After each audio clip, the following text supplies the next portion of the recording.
এই চলে এসেছি dubbing dubbing dubbing dubbing dubbing dubbing dubbing dubbing খুব টাফ সব থেকে কঠিনতম।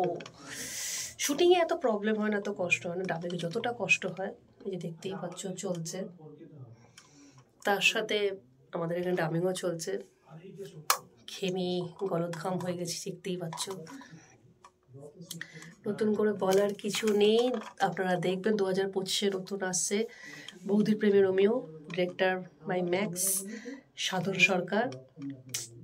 কিছু বলবো না, ভালো, খুব সুন্দর কাহিনী। মনে তো হচ্ছে বেশ অন্য ধরনের গল্প, কিন্তু অ্যাকচুয়ালি গল্পটা টোটালি আলাদা। বৌদির প্রেমে রোমিও মানে লোকে ভাবে অন্য জিনিস, কিন্তু ঘটনার বেসিক্যালি সেটা নয়। তো লেটস সি, দেখা যাক কতটা কি হয়, আপনাদের কতটা জয় করতে পারেন। 2025 সালে নতুন একটা বলেছিলাম কাজ নিয়ে আমরা আসবো, দেখা যাক ওয়েব সিরিজ কতটা। প্লিজ আপনারা পাশে থাকবেন, ভালো থাকবেন, সুস্থ থাকবেন। Happy new year and love you to all. Always বলি ভালো থাকবেন, বাই। তারপরে পার মিনিট 2.5